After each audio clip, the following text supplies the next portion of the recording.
পরিস্থিতি এমন দাঁড়িয়েছিল, বাহিনী প্রধানগুলা মেয়েদের নিয়ে টানাটানি করত।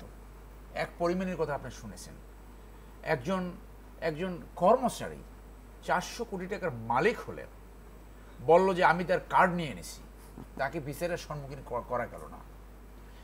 যে যেভাবে পারছে, একদিকে পলিটিশিয়ানরা আর একদিকে জনগণের কর্মকর্তা কর্মচারীরা মানুষকে কিভাবে অপশাসন, দুঃশাসন, লুটপাট, অন্যায়, অত্যাচার করা যায়, দ্যাট ওয়াজ দ্য সিচুয়েশন। আমাদের সুপ্রিম কোর্টের বর্তমান প্রধান বিচারপতি সুন্দর করে বলছে যে ইভেন যারা সমাজকে রেগুলেট করবে, the courts, specially the higher courts, সেইখানেই একটা বলা হয়েছিল যে আওয়ামী লীগ সুপ্রিম কোর্ট শাখা, অর্থাৎ everything had a political consideration, যে কোনো বিচার। সো এই যে রেভলিউশন হলো, যদিও এটা শুরু হয়েছে কোটা আন্দোলন দিয়ে, আপনি পৃথিবীর যে কোনো অভ্যুত্থান দেখেন ছোট্ট একটি ইস্যু দিয়ে শুরু হয়। আমি এই অভ্যুত্থান সংগঠনের 3 সপ্তাহ আগে তৃতীয় মাত্রায় বলেছিলাম যে এইটা এক দফায় যাবে, এবং যখন সেনাবাহিনী বলল তারা জনগণের উপর গুলি করবে না, তখনই বুঝছি যে এটা শেষ, time is over.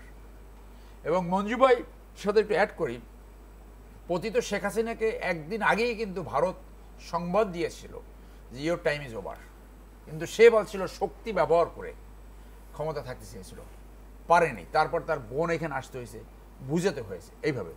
So by all definition this is a revolution.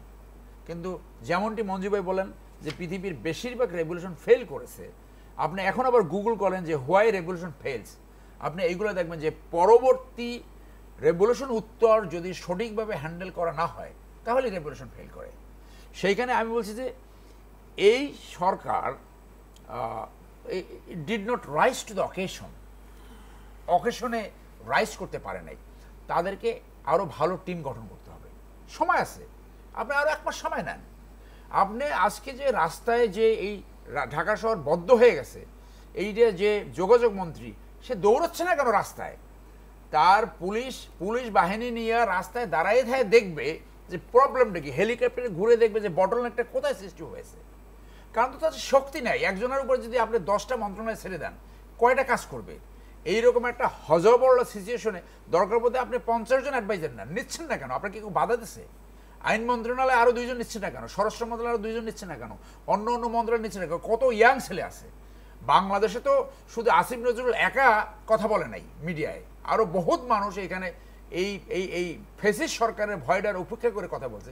মঞ্জুভাই কথা বলছে, আমরা কথা বলছি, বিভিন্ন পলিটিক্যাল পার্টিতে যারা আছে টেস্টেড ইন্টিগ্রিটি আছে, অনেস্টি আছে, হু ক্যান ডেলিভার, সাহস আছে, সেই ধরনের লোক নিয়ে একটা জাতীয় অবয়ব সৃষ্টি করেন না কেন?